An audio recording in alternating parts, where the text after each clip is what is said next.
All of you, my name is Vikas Kumar Gupta. Friends, आज हम बात करेंगे वायरसेस, वायरवाइट्स, प्रियॉन्स एंड लाइकेंस के बारे में। फ्रेंड्स, ये टॉपिक अभी जस्ट हमने इसके पिछले वाले वीडियो में बात किया है और वो पूरा मतलब वीडियो उसका मैंने बनाया है, ठीक है। और वायरस के बारे में ऑलरेडी इन सब के बारे में मैंने पहले ही डिस्कस कर लिया है। आज मैं एनसीईआरटी की हर एक लाइन के बारे में यहाँ बताऊँगा, ठीक है। एनसीईआरटी के मतलब बहुत इम्पॉर्टेंट है ये, और आप लोग इसका एक एक पॉइंट आपको समझ में आएगा, ठीक है। तो अभी तक हमने कौन कौन सा किंगडम देखा? किंगडम मोनेरा के बारे में पढ़ा, प्रोटिस्टा और फंजाई। अब हम पढ़ रहे हैं फ्रेंड किसके बारे में? वायरसेस, वायरवाइट्स, प्रियॉन्स एंड लाइकेंस के बारे में, ठीक है। तो यहाँ पे दिया हुआ है कि जो अभी तक हमने 5 किंगडम क्लासिफिकेशन आर.एच. विटेकर का पढ़ा, और उसमें हमने देखा फ्रेंड 5 किंगडम क्लासिफिकेशन के बारे में पढ़ लिया, ठीक है। 3 किंगडम हमने ऑलरेडी पढ़ चुका है, लेकिन 2 किंगडम अभी बाकी है। और 3rd चैप्टर में हम प्लांट किंगडम में पढ़ेंगे, प्लांट किंगडम के बारे में पढ़ेंगे, और 4th चैप्टर में एनिमल किंगडम के बारे में। ये जो आर.एच. विटेकर का 5 किंगडम क्लासिफिकेशन में फ्रेंड लाइकेंस और सम ए सेलुलर ऑर्गेनिज्म, जैसे बात करें वायरसेस, वायरवाइट्स और प्रियॉन्स, इनको शामिल नहीं किया गया है। अगर कोई आपसे पूछे, इस एनसीईआरटी में लिखा हुआ है कि जो आर.एच. विटेकर का 5 किंगडम क्लासिफिकेशन है, इसमें लाइकेंस और कुछ ए सेलुलर ऑर्गेनिज्म, ए सेलुलर मतलब जो सेल के नहीं बने हुए हैं, उनको शामिल नहीं किया गया है, ठीक है। और यहाँ पे हम इन सब के बारे में डिस्कस करेंगे। अब हम देखते हैं फ्रेंड कि क्यों नहीं रखा गया है। जो वायरसेस होते हैं फ्रेंड, ये ट्रूली लिविंग नहीं होते हैं। क्या मैंने कहा कि वायरसेस जो होते हैं, viruses did not find a place in classification since they are not considered truly living. जो वायरसेस होते हैं फ्रेंड, इनको 5 किंगडम क्लासिफिकेशन में प्लेस स्थान नहीं मिला, क्योंकि ये ट्रूली लिविंग नहीं होते हैं। अगर हम बात करें लिविंग का मतलब, तो वो ऑर्गेनिज्म जिनके पास सेल स्ट्रक्चर होता है, जो सेल के बने होते हैं, तो उन्हें हम लिविंग बोलते हैं, ठीक है। तो जो सेल के हम जितने भी और लिविंग ऑर्गेनिज्म वो किसके बने होते हैं? सेल के बने होते हैं, ठीक है फ्रेंड। वायरसेस जो होते हैं, viruses are non cellular organism. Viruses friend कैसे होते हैं? नॉन सेलुलर ऑर्गेनिज्म होते हैं, और ये क्या होते हैं? जो लिविंग सेल के बाहर इनर्ट क्रिस्टलाइन स्ट्रक्चर के फॉर्म में प्रेजेंट होते हैं। तो ये जो वायरसेस होते हैं फ्रेंड, ये लिविंग सेल के बाहर इनर्ट क्रिस्टलाइन स्ट्रक्चर के फॉर्म में प्रेजेंट होते हैं, ठीक है। नेक्स्ट पॉइंट की अगर हम बात करें, once they infect cell they take over the machinery of the host cell to replicate themselves, killing the host. जब ये क्या करते हैं, कोई लिविंग होस्ट इनके संपर्क में आता है, तो ये होस्ट की मशीनरी को क्या करते हैं? टेक ओवर मतलब कब्जे में करके उसके अंदर अपना रेप्लिकेशन करके नंबर को बढ़ाते हैं। देन क्या करते हैं? किलिंग द होस्ट, होस्ट को मार देते हैं, ठीक है फ्रेंड। तो मैंने क्या कहा, जब वायरसेस जो होते हैं, जब कोई होस्ट सेल इनके संपर्क में आता है, तो ये क्या करते हैं? होस्ट के अंदर अपना रेप्लिकेशन करके नंबर को बढ़ाते हैं, और होस्ट को क्या कर देते हैं? किल कर देते हैं, ठीक है। अब बात करते हैं कि वायरस नेम किसने दिया। तो the name virus that means venom. Virus मतलब होता है फ्रेंड वेनम या पॉइजनस फ्लूइड। ये बात कहा था किसने फ्रेंड? डिमिट्री इवानोस्की ने। अगर आपने देखा होगा इसके पिछले, अगर हम बात करें पुरानी वाली एनसीईआरटी में, तो वायरस नाम दिया था किसने? पाश्चर ने दिया था। लेकिन एनसीईआरटी, नई एनसीईआरटी में किसके बारे में दिया है? डिमिट्री इवानोस्की 1892 में, ठीक है। और इवानोस्की ने फ्रेंड क्या किया कि सर्टेन माइक्रोब्स का पता लगाया टोबैको में, और जो क्या करते हैं? मोज़ेक डिजीज कॉज करते हैं टोबैको प्लांट में, ठीक है। तो certain microbes as causal organism of the mosaic disease of tobacco. और जो ये होते हैं, जो वायरसेस होते हैं फ्रेंड, ये बैक्टीरिया से छोटे होते हैं, क्योंकि ये बैक्टीरिया प्रूफ फिल्टर से पास हो जाते हैं, ठीक है। नेक्स्ट पॉइंट की अगर हम बात करें, M.W. बेजरेनिक, इन्होंने ये पता लगाया, M.W. बेजरेनिक ने ये बताया कि इन्फेक्टेड टोबैको प्लांट से निकाला गया एक्सट्रैक्ट जो पदार्थ होता है, वो हेल्दी प्लांट में इन्फेक्शन को कॉज कर सकता है। और इन्होंने इस फ्लूइड का नाम दिया कंटाजियम वाइवम फ्लूइडियम। वेरी इंपॉर्टेंट है। M.W. बेजरेनिक ने क्या बताया उस फ्लूइड का क्या नाम दिया friend? Contagium vivum fluidum, that means infectious living fluid. Clear friend.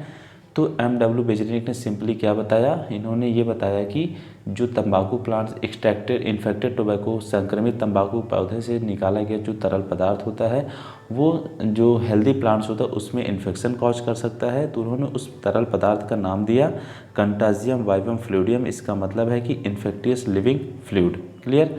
Now WM Stanley 1935 में 1935 में इन्होंने बताया कि इन्होंने कहा कि जो वायरस होते हैं इनको क्रिस्टलाइज्ड किया जा सकता है और जो क्रिस्टल्स होते हैं उनमें लार्जली प्रोटीन्स होता है। नाउ अब बात करते हैं कि जो they are inert outside their specific host cell. Viruses जो होते हैं फ्रेंड ये होस्ट सेल के बाहर इनर्ट क्रिस्टल के फॉर्म में होते हैं, ठीक है, इनर्ट होते हैं, निष्क्रिय होते हैं। वायरसेस जो होते हैं और viruses are obligate parasites. Viruses क्या होते हैं फ्रेंड? Obligate parasite. ऑब्लिगेट मतलब इनके पास कोई ऑप्शन नहीं होता, जब तक कोई ये लिविंग सेल के बाहर है कि इनका कोई अस्तित्व नहीं होता, जब तक कोई लिविंग मिलेगा नहीं तब तक ये अपने नंबर को या किसी को इन्फेक्शन नहीं कर सकते हैं। अब बात करते हैं कि हमने देखा कि जो वायरस हैं फ्रेंड, वायरस दो चीज़ों से बने होते हैं, उनमें प्रोटीन कोट होता है और जेनेटिक मटेरियल न्यूक्लिक एसिड, ठीक है। अब बात करते हैं प्रोटीन्स के अलावा, तो प्रोटीन्स के अलावा वायरसेस में जेनेटिक मटेरियल होता है, ठीक है, that could be either RNA और DNA। तो जेनेटिक मटेरियल क्या होता है फ्रेंड? या तो RNA होता है या तो DNA होता है। No viruses contain both RNA and DNA। किसी भी वायरस में RNA या DNA दोनों नहीं होता है। ये पॉइंट याद रखना friend, very very important point है कि किसी भी वायरस में दोनों चीज मतलब DNA या RNA दोनों नहीं प्रेजेंट होता, कोई एक होता है, ठीक है।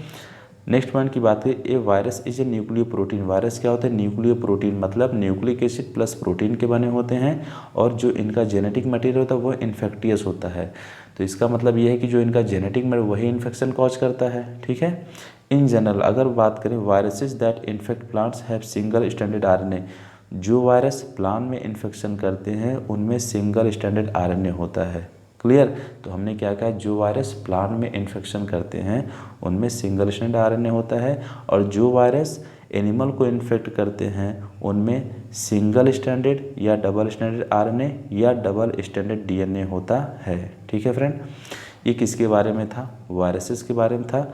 अब हम बात करते हैं फ्रेंड बैक्टीरियल वायरसेस या बैक्टीरियोफाजिस के बारे में, ठीक है। तो वो वायरस जो बैक्टीरिया को इन्फेक्ट करते हैं उन्हें हम बैक्टीरियोफाजिस कहते हैं। वो वायरस जो बैक्टीरिया को संक्रमित करते हैं उन्हें क्या कहते हैं? बैक्टीरियोफाजिस। और बैक्टीरियोफाजिस में डबल स्टैंडर्ड DNA होता है, ठीक है फ्रेंड। तो viruses that infect bacteria are usually double standard DNA viruses. अब बात करते हैं प्रोटीन कोड। तो वायरस के प्रोटीन कोड को फ्रेंड कैप्सिड कहते हैं और कैप्सिड जो होता है स्मॉल सब यूनिट से बना होता है जिसे कैप्सोमियर कहते हैं, ठीक है। तो कैप्सोमियर क्या है? Structural and functional unit of capsid. Okay friend. अब कैप्सिड का काम क्या होता है? न्यूक्लिक एसिड को प्रोटेक्ट करना। कैप्सिड का काम क्या है? न्यूक्लिक एसिड को सुरक्षा प्रदान करना। अब ये जो कैप्सोमियर होते हैं ये अरेंज्ड होते हैं हेलिकल या पॉलीहेड्रल ज्योमेट्रिक फॉर्म्स के रूप में, ठीक है। Now come to the next. Viruses से अब कौन कौन सी बीमारी होती हैं फ्रेंड? तो viruses cause diseases like mumps, small pox, herpes and influenza. ये 4 डिजीज दिया है फ्रेंड यहाँ पे। कौन कौन सा? Mumps, small pox, herpes and influenza. अब बात करते हैं AIDS, acquired immunodeficiency syndrome. तो एड्स भी किससे होता है फ्रेंड? वायरस से होता है, ठीक है। एड्स किससे होता है? वायरस से होता है। अब हम बात करते हैं प्लांट्स के बारे में कि जो वायरस का सिम्टम होता है प्लांट में वो क्या क्या होते हैं। In plant the symptoms can be, symptoms क्या? मोज़ेक फॉर्मेशन, ठीक है, leaf rolling and curling, yellowing and when clearing, dwarfing, stunted growth. ये सारे सिम्टम्स हैं वायरस के फ्रेंड, किसमें? प्लांट्स में। तो वायरस यहाँ पे ख़त्म हो गया फ्रेंड। अब हम बात करते हैं वायरवाइट्स के बारे में। किसके बारे में? वायरवाइट्स। तो 1971 में फ्रेंड टीयू डाइनर ने एक न्यू इन्फेक्टियस एजेंट का पता लगाया जो वायरस से भी छोटे होते हैं और ये जो वायरवाइट्स होते हैं potato spindle tuber disease cause करते हैं और इनमें वायरवाइट्स में फ्रेंड फ्री RNA होता है। कैसा RNA? Free RNA, genetic material free RNA होता है और प्रोटीन कोड अब्सेंट होता है। जो वायरवाइट्स होते हैं फ्रेंड इनमें प्रोटीन कोड नहीं होता है, ठीक है। तो हमने कहा it like the protein code that is found in viruses. और हमने अभी देखा कि वायरसेज में प्रोटीन कोड होता है लेकिन वायरवाइट्स में प्रोटीन कोड अब्सेंट होता है, ठीक। इसलिए इनका नाम क्या पड़ा? वायरवाइड। वायरवाइड मतलब समथिंग इज़ लैक, कुछ किसी चीज़ की कमी। तो यहाँ पे प्रोटीन कोड नहीं होता, केवल जेनेटिक मटेरियल होता। और कैसा genetic material? RNA, free RNA होता है। अब बात करें the RNA of the viroid was of low molecular weight. तो जो वायरवाइड में RNA होता है फ्रेंड उसका मॉलिक्यूलर वेट कम होता है। नेक्स्ट पॉइंट की बात करेंगे प्रियॉन्स के बारे में। तो प्रियॉन्स क्या होते हैं? अब बात करते हैं फ्रेंड प्रियॉन्स, ये प्रोटीनेसिस इन्फेक्टियस पार्टिकल होते हैं। क्या मैंने कहा? प्रोटीनेशियस इन्फेक्टियस पार्टिकल होते हैं फ्रेंड, इनमें जो प्रोटीन होता है प्रियॉन्स में वो एबनॉर्मल तरीके से फोल्ड हो जाता है। तो ये कह रहा है कि in modern medicine certain infectious neurological diseases were found to be transmitted by an agent consisting of abnormally folded protein. ठीक है, तो बात करें कि जो ये प्रियॉन्स होते हैं इनका साइज जो होता है वायरसेस के समान होता है। ठीक है, तो प्रियॉन्स का जो साइज होता है वायरस के समान होता है और इन एजेंट्स को क्या कहा जाता है, प्रियॉन्स कहते हैं। जो मोस्ट नोटेबल डिजीज प्रियॉन्स के द्वारा होता है फ्रेंड वो कौन सा है, बोवाइन स्पंजिफॉर इंसेफेलोपैथी। बहुत इंपॉर्टेंट है फ्रेंड कि प्रियॉन्स से कौन कौन से डिजीज है, तो 2 डिजीज यहाँ पे दिया हुआ है जिसे commonly called mad cow disease बोलते हैं। किस में होता है, ये कैटल में होता है और it's analogous variant CR Jacob disease in humans. तो CJD ये किस में होता है, ह्यूमंस में होता है। और BSE मतलब बोवाइन स्पंजिफॉर इंसेफेलोपैथी जिसे क्या बोलते हैं, मैड काउ डिजीज, किस में होता है, काउ में होता है। अब बात कर देंगे हम फ्रेंड, लास्ट टॉपिक है हमारा इसका लाइकेंस। तो लाइकेंस क्या होते हैं फ्रेंड, सिम्बायोटिक एसोसिएशन, सहजीवी संबंध होता है, मतलब mutually useful association between algae और फंजाई। एल्गी और फंजाई के म्यूचुअल रिलेशनशिप को फ्रेंड लाइकेंस कहते हैं। ठीक है, अब बात करते हैं जो एल्गल कंपोनेंट होता है, the algal component is known as phycobiont.